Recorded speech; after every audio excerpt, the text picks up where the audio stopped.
Você que nos acompanha nessa transmissão, com carinho, começamos então a nossa Santa Semana, uma semana sagrada, uma semana que se torna uma escola de aprendizado. Por isso, mais uma oportunidade este ano nos é conferida como um caminho de fazer da nossa casa, do nosso lar, o templo.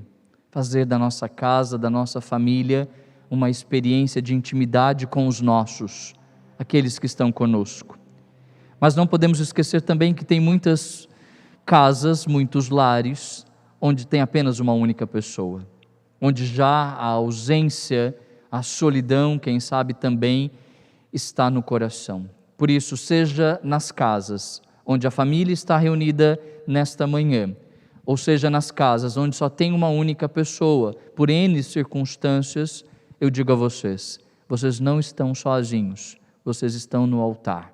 E neste mesmo altar, eu ofereço a minha Eucaristia por cada um de vocês. Nessa oportunidade, sem dúvida nenhuma, de entrarmos na escola de Jesus, numa escola, então, onde o aprendizado da Santa Semana nos faz, então, sermos melhores. Por isso que a oração da coleta da missa de hoje abre esta Semana Santa com algo fundamental, que é realmente o tornar-se discípulo, colocarmos como alunos, aprendizes nessa escola. Por que o padre está dizendo isso? Porque a segunda parte da oração da coleta diz: concedei-nos aprender o ensinamento da sua paixão. Concedei-nos aprender. Então, por isso, enquanto discípulos, não apenas aprendemos doutrinas, mas vamos além, muito além.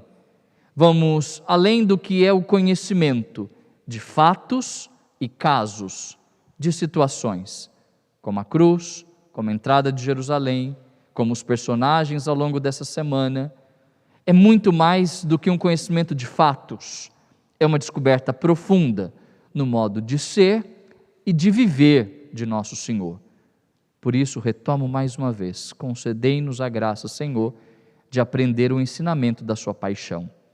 E o primeiro a nos ensinar nessa celebração dominical de Ramos é o profeta Isaías. Logo no início do texto diz: o Senhor abriu-me os ouvidos. Então, todo aluno, todo aprendiz, todo discípulo, ele exerce essa missão de estar atento, de escutar, de abrir os ouvidos.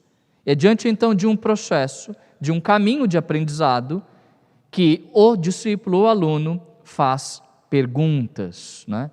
Nesse tempo também onde diversos estudantes aprendem também pelas mídias sociais, porque é a única oportunidade, então fazer perguntas revela, acima de tudo, uma oportunidade de conhecer mais.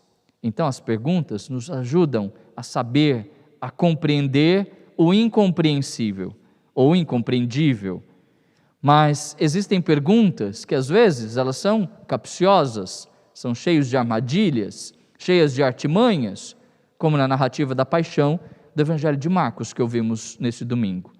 Perceba que o texto também tem 5 perguntas. Perguntas feitas por Pilatos, e faz quase que uma interrogação a Jesus, mas também ao povo. 2 perguntas são direcionadas, então, a Jesus, mas não são perguntas como um discípulo que quer aprender o ser e o fazer de Jesus, mas são perguntas cheias de artimanhas. Pilatos diz: tu és o rei dos judeus? E depois, num outro momento, diz: nada tens a responder? Então são questionamentos que não fazem crescer. Pelo contrário, são perguntas então cheias de artimanhas. E depois Pilatos pergunta ao povo: vós quereis que eu solte o rei dos judeus? Depois, num outro momento: que quereis então que vos faça como rei dos judeus? Quase que lavando as mãos, que depois irá fazê-lo, mas não se comprometendo com aquele momento trágico. E depois uma outra pergunta ao povo: que mal este homem fez? Então ele tira responsabilidades. São perguntas capciosas, que mais uma vez eu digo, não é para o ser e o fazer, para uma compreensão mais profunda de nosso Senhor, Pelo contrário, é para destruí-lo. Existem perguntas, às vezes, que a gente faz na nossa vida para destruir os outros. Tomemos bastante cuidados. E às vezes a gente fica com indagações dizendo, por que fez isso? Por que fulano fez aquilo? Ou qual a razão? Tomemos bastante cuidado, porque isso de repente pode nos destruir ou nos afastar do amor de Deus. Obter informações, extrair algo do outro, nunca pode ser para um benefício próprio, para um jogo de interesses, como perguntas persuasivas. Um aluno, um discípulo, quando faz perguntas, não pode imperar uma ordem ou uma arrogância. O emissor age brutalmente, como Pilatos hoje, mas o receptor, aquele que é Jesus, aquele que é interrogado, se sente acuado. Por isso, nós estamos, claro, diante de perguntas, até nesse tempo de pandemia, o porquê? Por que tantas mortes? Por que a doença? Por que o desemprego? Por que diversas questões são apresentadas como perguntas interrogativas hoje? Mas nós estamos vivendo, então, uma oportunidade dessas perguntas serem respondidas com uma experiência de uma introspecção, de rezar mais, de estar mais conosco, com os nossos, de repente de cuidar do outro também, de fazer perguntas que possam auxiliar o outro a crescer. Por isso, extraindo, sobretudo, coisas boas, coisas bonitas, coisas positivas. Queridos irmãos, estamos vivendo uma situação ocasional, por acaso, por uma eventualidade e quase algo imprevisível já durante um ano. Não foi pensado isso, não foi, quem sabe, organizado, mas é um momento ocasional que se torna, quem sabe, oportunidade também para o nosso crescimento. Diferente do amor de Deus, que não é algo impensado, ocasionado, abrupto, ou sem planejamento ou proposital. O amor de Deus não é isso. Por acaso vira o porquê. O por acaso do amor de Deus vira o porquê. Por um querer. Por isso nós pensamos ao longo da nossa Semana Santa em nossa paróquia este ano, um texto do poema 17, escrito por Teresa de Lisieux, que também faz perguntas, mas são perguntas que são respondidas no amor. Esse texto ele foi escrito em 26 de fevereiro de 1895, numa experiência quaresmal, intitulado Viver de Amor. Nas nossas programações, nas nossas plataformas digitais, você vê lá, Semana Santa 2021, Viver de Amor.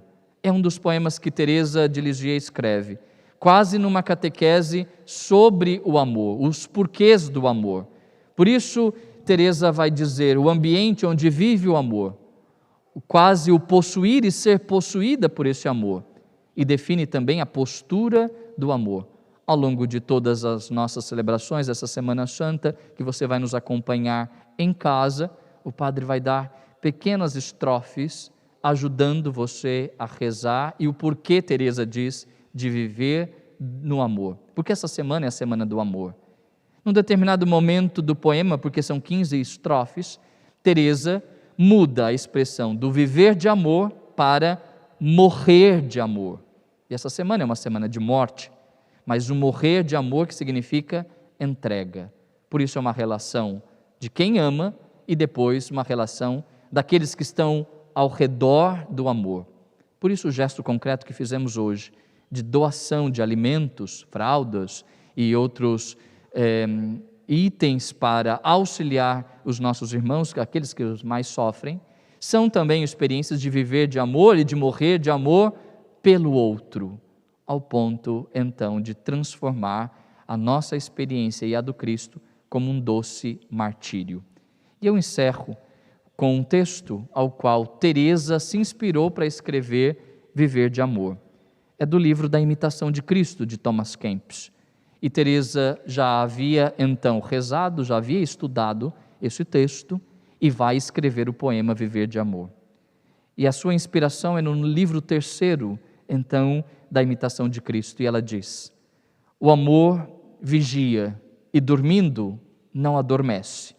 Fadigado não se cansa, apertado não se prende, atemorizado não se perturba, mas, tal como a chama viva e o facho ardente, rompe para o alto e tudo atravessa com segurança. Se alguém ama, conhece esse grito. Grande é o clamor aos ouvidos de Deus da alma, que, abrasada de amor, diz: ó meu Deus e meu amor, és todo meu e eu todo teu. Que essa semana possamos, então, viver de amor, como diz a nossa padroeira, diante de inúmeras perguntas que fazemos, como aprendizes, como discípulos de Jesus, mas para morrer de amor.